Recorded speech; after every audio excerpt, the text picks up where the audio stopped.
Hi everyone, welcome back to another Simple Planes not Simple Planes, not really any game. Today we're going to be talking about my new computer, so let's get started.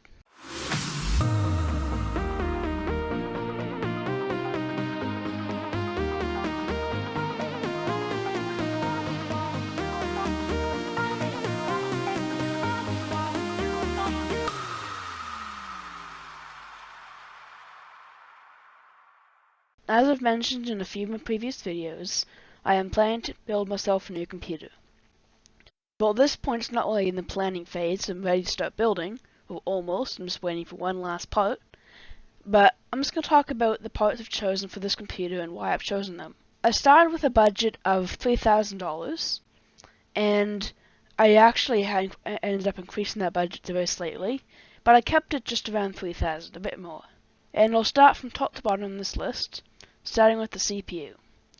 For the CPU, and I'll just have you know that I chose these parts a few weeks ago and they've already shipped and I have most of them here, so I can't exactly change anything.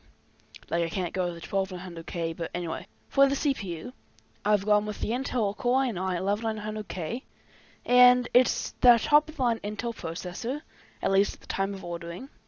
And I went with Intel rather than AMD, just because I prefer Intel, and because they have better single-thread performance than AMD for a slightly lower price. And for games like Minecraft, Simple Planes, they're all single-threaded applications, so a number of cores doesn't really matter too much. Like an 8-core processor will help, but it won't really make that much of a difference if I have a 16-core processor or anything else.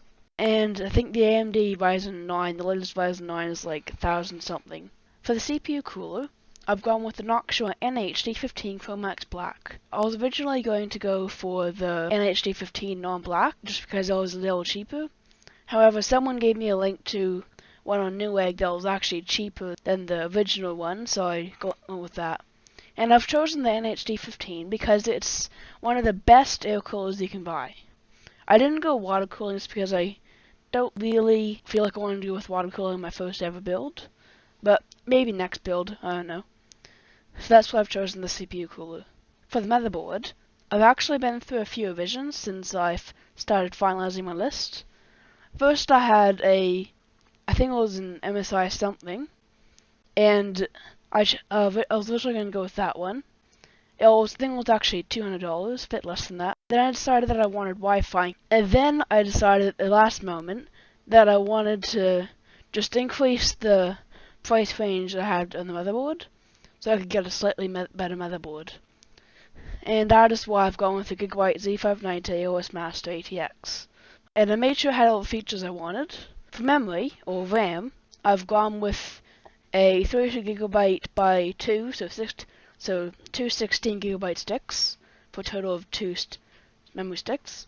I've gone with Crucial Ballistics 3600MHz, and originally I was going to go for Corsair, I think it was Corsair Vengeance, RGB, 3200MHz, still 16 and 16 by 2, but someone recommended that I increase to 3600MHz, and they also informed me that A, RGB wouldn't really matter because it would be hidden by the fan. B, 3600 is good is better performance for the i9. And C, they recommended Crucial Ballistics because it was guaranteed, at least they said, to fit under the NH-D15. And instead of the Corsair RAM, which went up to CL18, the Crucial Ballistics was still CL16. Yeah, so I've chosen that.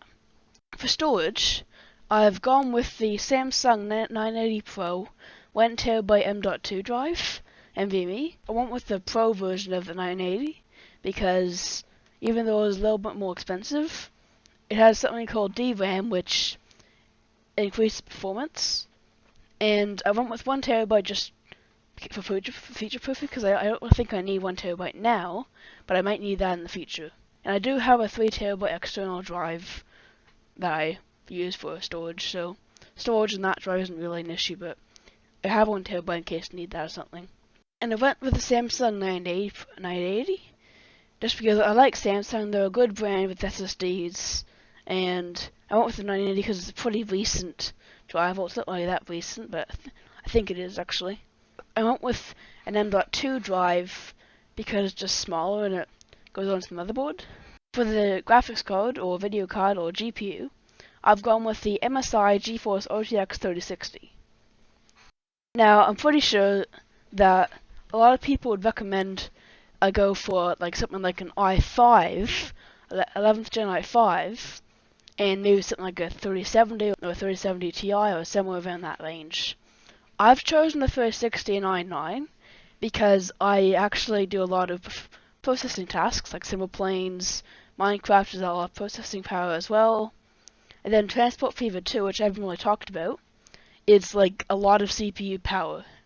And I've experienced bottlenecks where I need a lot of CPU power and not so much GPU power. And instead of going for an i9 slightly increasing my budget to like a 3070, I chose the 360 because it has 12 gigabytes of VRAM. And I need that 12 gigabytes instead of the 8 gigabytes in the 370, or the 3070 Ti or the 3060 Ti, because Transport Fever 2 again, I've seen it use all 4 gigabytes of my current 1050, my laptop's VRAM, and that's on all those settings, and I want to have a few medium settings or even high, but I can't because I keep using all 4 gigabytes of my GPU's VRAM. So right now I don't have any save games loaded. I'm just working on this map that I'm making, and it's called Astronadia, and I'll talk about that in the Let's Play that I'll probably make in a month or two, I don't know. And there's a problem with this map. It's not the map, but it's the way that I've decided to build it. It's really heavy on CPU, not really CPU, but it's just heavy on my computer, especially in the RAM. That's the problem, because my current computer, it's a gaming laptop, it only has 16 gigabytes of RAM, and what I've seen is, as I'm playing a game, especially this game, the RAM usage goes from like 10 gigabytes, it just keeps climbing, and then when it hits like 15 point something, it just drops to like 10 again. And I don't think that's good for the RAM and for my hard drive, well, my SSD. So that's why I got on with 32 gigabytes of RAM, and I tried the list, but it's loading. And also partly the CPU as well. Like, it's not in this save game because I haven't started playing on it, I'm still building it. But in another save game I have, there's a lot of moving items, like population, cargo, that sort of stuff. And what I've found is, as I'm playing, everything keeps stuttering, and right now I'm getting 15 FPS. That's probably because I'm in a tree area, so I'm just going to go over here. And while it is running smoothly now, after maybe 2 minutes of playing, it's laggy because my CPU is thermal throttling because it's too hot. It's also because the CPU isn't powerful enough to run that one save game I had that has like, I think, 15,000 people, not including cargo. That's why I need a better CPU. I have the save game loaded up, and my CPU is very high in resources. Memory is just, I have no free memory. It's completely used up, and GPU is pretty high as well. Oh, look at that. That's a lot of resources that it's using. In a really bad case, this memory will be randomly going up, down, up, down, up, down, and we don't want that. I'm hoping to see, here we go, it went down again. And I'm hoping to solve this problem by getting 32 gigabytes of RAM. And there's room to upgrade 64 in the future. Everything's really maxed out. That's why I've selected the video card that has 12 gigabytes of VRAM. I think I'm actually pretty lucky that it has 12 gigabytes. I wonder what I'd do if I didn't have 12 gigabytes. I'd probably have to go for like the 3080 Ti or something. For the case, I've gone with the Corsair iCUE 4000X RGB. And I went with the 4000X because it's apparently easy to build in, looks pretty good, like it has 3 RGB fans, and it also has good ventilation. I went with black because I just want a black build, and that actually matches the black aesthetic of my current setup. I have a lot of black stuff. And for the power supply, I've gone with the, well, this is a mouthful, Seasonic Focus Plus Platinum 850 watts, 80 plus platinum, certified fully moderate ATX power supply. That is a lot. And I'm actually recording this video in 2 goes. I tried to record this video 2 weeks ago, but the part list has changed a lot since then. But now I'll cut to a clip of what I originally had to say about the power supply, which hasn't really changed since last time. Power supply is the Seasonic lots of stuff. It's 850 watts and it has platinum efficiency. And it's also fully modular. That means no cables come pre-attached, you can attach only the cables you need. There are 3 types of power supplies. Well, there's many different types, but in terms of cables, there are 3 different types: non-modular, semi-modular, and fully modular.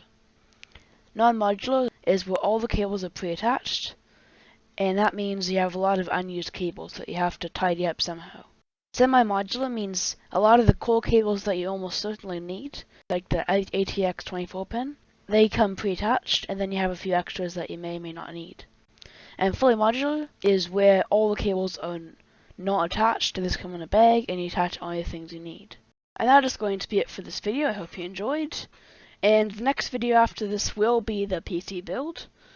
And, well, that's it. I hope you enjoyed. Make sure to like, comment, and subscribe. And I'll see you in the next video. Bye!